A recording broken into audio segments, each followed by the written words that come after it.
So we've been working on a memory verse. What's the first word? Come. I heard Leroy out in the foyer said the first word is come. So that's where I thought I'd start. So what comes after come? Come unto me all.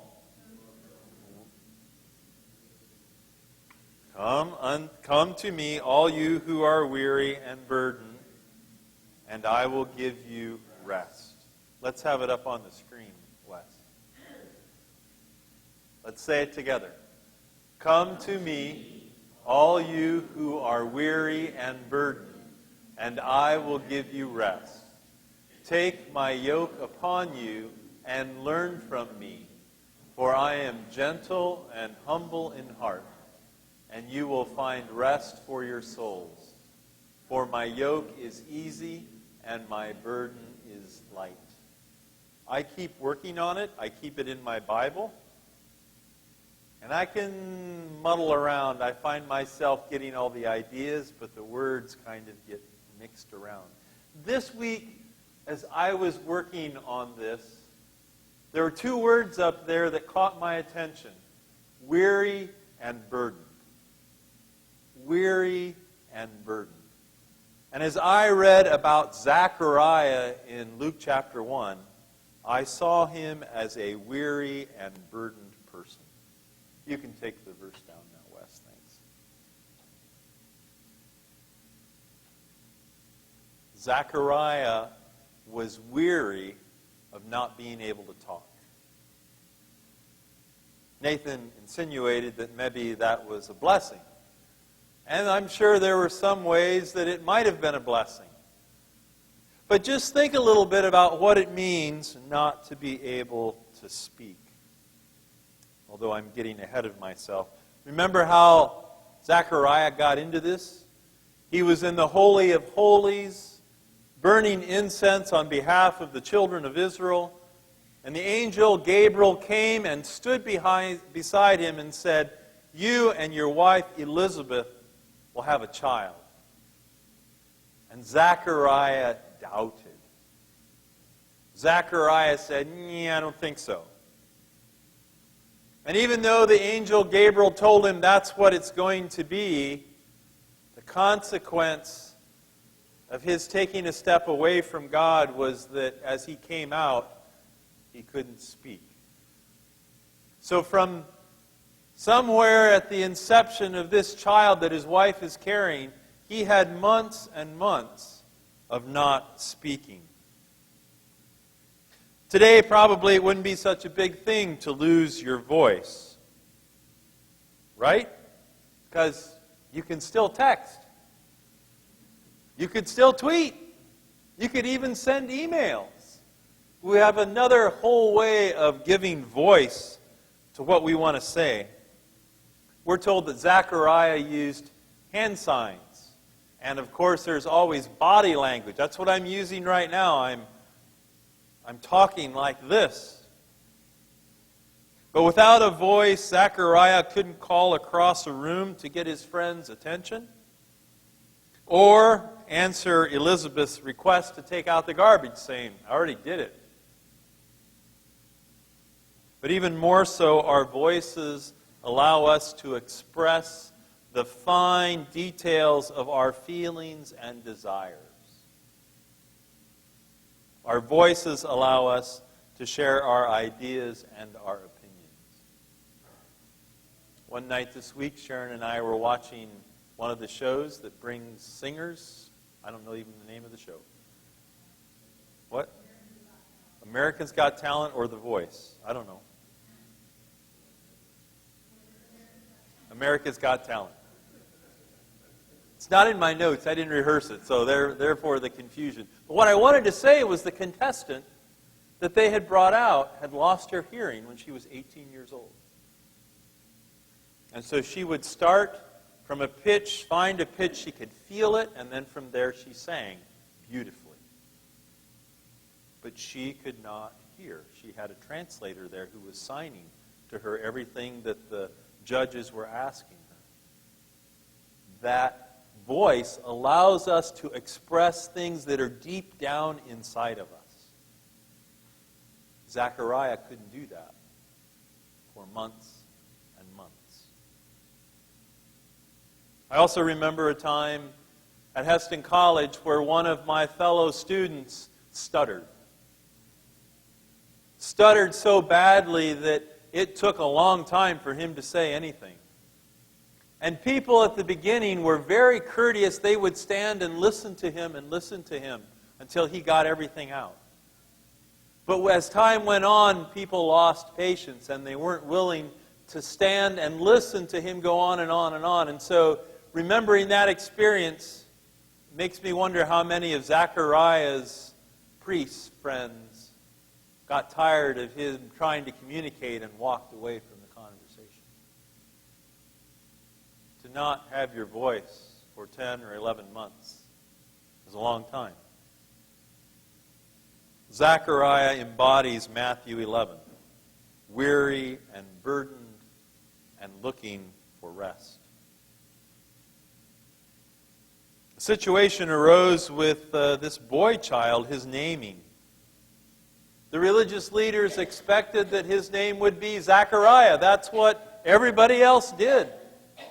Especially the firstborn son would certainly take the name of their father. And we see here that Elizabeth's word isn't quite good enough. Because they ask her and she says his name is John, and they say, sorry. So they go to Zechariah. And Zechariah takes out a writing tablet. No, Nathan, not an electronic one. Probably wood covered with wax that you could write on.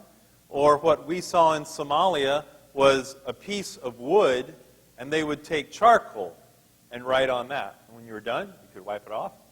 Kind of a crude blackboard. But Zechariah took that tablet and wrote on it, his name is John. I can imagine that as Zechariah wrote that, he wrote with sure and definite strokes. There was no doubt about what he wanted to say. Because as Zechariah wrote, he was confessing his sin of doubt. The sorrow of the months of silence had passed. The joy of a newborn son was at hand. Confession releases our burdens. I think that's what Zechariah does in this passage, and he's really illustrating what it means to find God's easy yoke. This morning I offer to each one of us that confession is a part of God's easy yoke. For Zechariah, giving the name of his son is confessing that he had doubted God and was ready to move on. Zechariah is now free to speak. Confession releases our burdens, allowing what we have been carrying by ourselves to also be carried by God, to join in the yoke.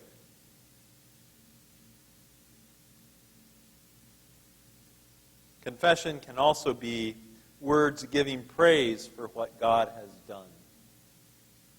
And I think over our years of tradition in church, we have become pretty good at confessing the good things that God has done. Even this morning, our greeting at the beginning of the service, going around and shaking each other's hands, that's confessing that Jesus is Lord. When we have our sharing and prayer time, that's also confessing.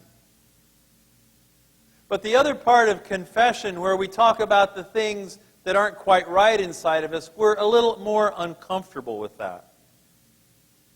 We tend to look around the congregation and we see each other as saints rather than a group of sinners who have gathered at the foot of the cross.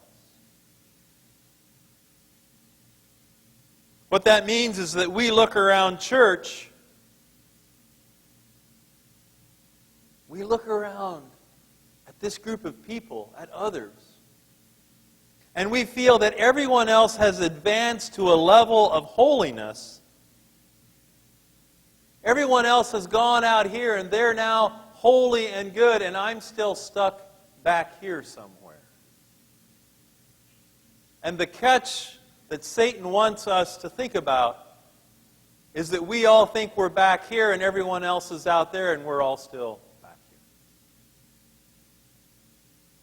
And confession is the step that allows us to move out of that. So often we are stuck like Zechariah with no ability to speak, no ability to confess. The idea of confessing our failures and shortcomings to God or others is embarrassing. We don't want to do it. It's kind of like coming here this morning without brushing your teeth or combing your hair or putting on some better clothing. I thought for a little bit about coming in my chore boots and my jeans that were patched and have stains of grease on from yesterday, and, well, you can tell that didn't go very far. But the reality is that we come and we want to present the best, and there's a good part of that. But we so easy gloss over the stuff inside of us that's not. And this morning what I see here is that Zechariah is inviting us to rest through this thing called confession.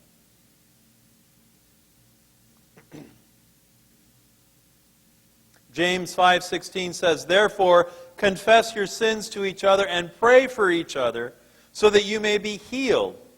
The prayer of a righteous man is powerful and effective."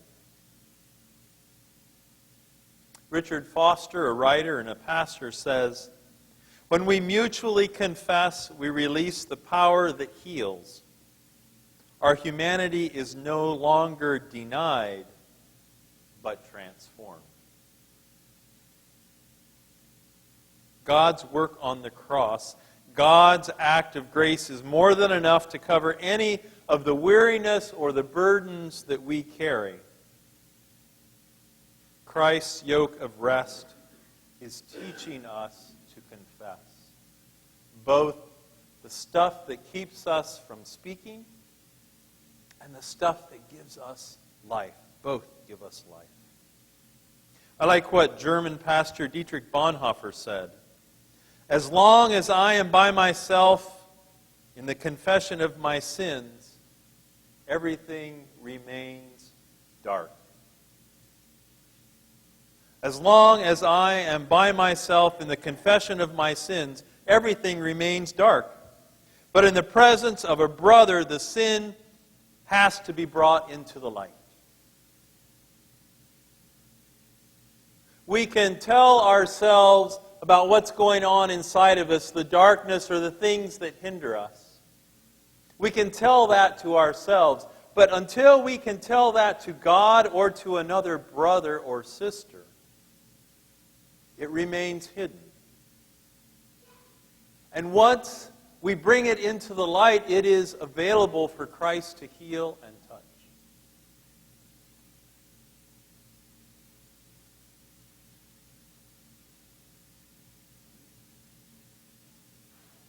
Foster suggests that confession might have three parts to it. And I think this is true not only of confession of a sin, but confession of a joy of what God has done in your life. Three parts to confession. First of all, you're aware of your conscience and what's happening inside of you. Secondly, you feel some kind of sorrow or emotional moving. And then thirdly, you have a determination to move on, perhaps to avoid a sin or to share the joy that God has brought to you. Zechariah had months on end to relive the words that he had said there to Angel Gabriel, words that question God. when we look inside of ourselves, we usually know, or maybe I shouldn't put that on you. I usually know. After some kind of an experience, it's like, I shouldn't have said that. Or maybe I should have said it in a little different way. Did I say it in a way that was hurtful enough that I need to go back to that individual or to that group of people? I have that inner sense. My consciousness is working.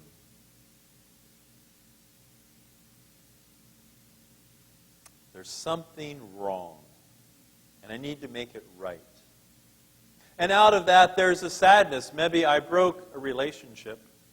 Maybe I hurt someone. Maybe it's not just what I said, but what I didn't say.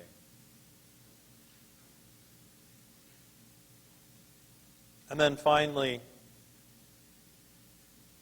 the part of confession to say, wow, I need to learn from this and not do that again. Not go there again. Not say that again. Because really, confession is that place where you stop in God's presence and you decide, I've been looking this way and God's over here. I need to go this way. We also can talk about it as repentance.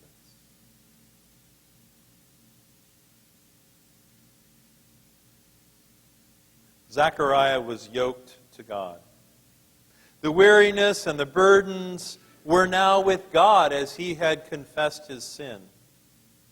As we confess, we redouble our desire to rely on God and to face God and God's people. Confession releases our burdens so that we are free to live life joyfully.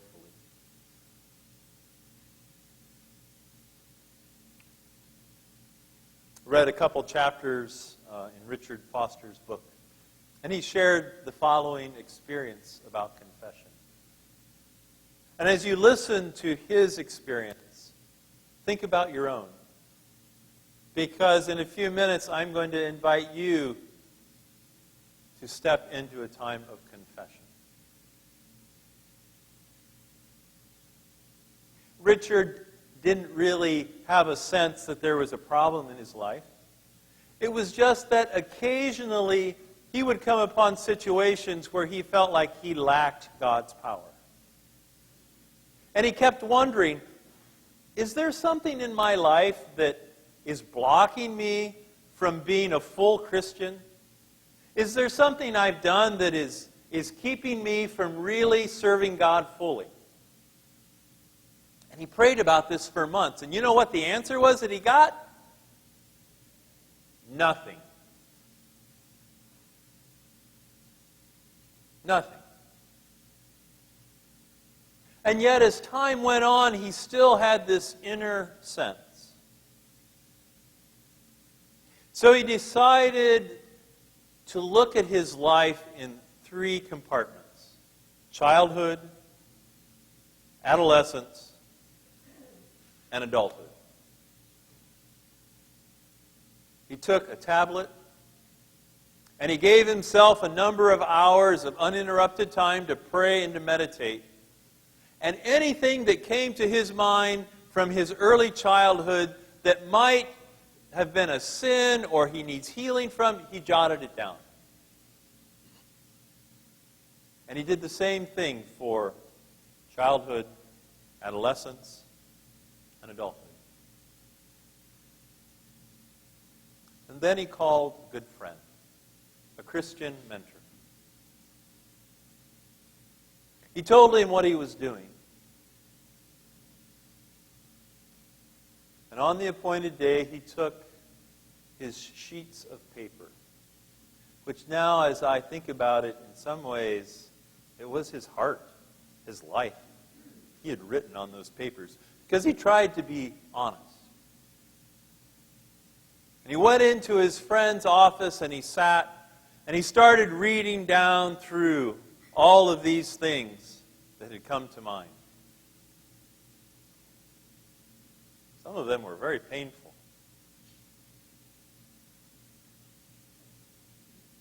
And as he concluded, he gathered up his papers,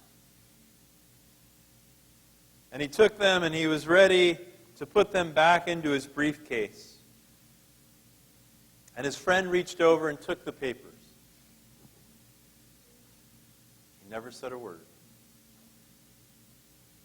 He reached over and he got the wastebasket, and he put it on his desk. And he took all of Richard's papers, everything he had written there, and he started tearing them up and dropping them into the wastebasket.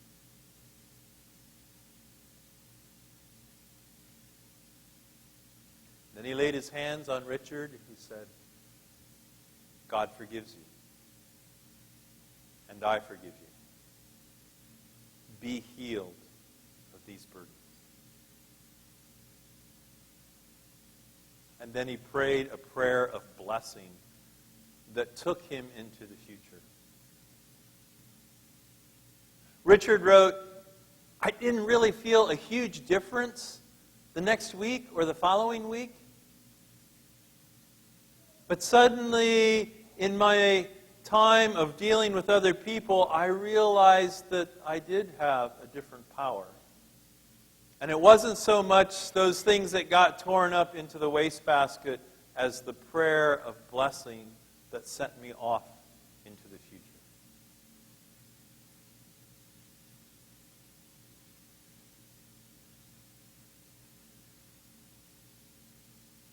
Zechariah knew the joy of a son. He also knew that confession released the burdens and weariness of his soul. How is God's offer, Jesus' offer, to have an easy yoke and to take care of our weariness and our burden? Today, Zechariah invites us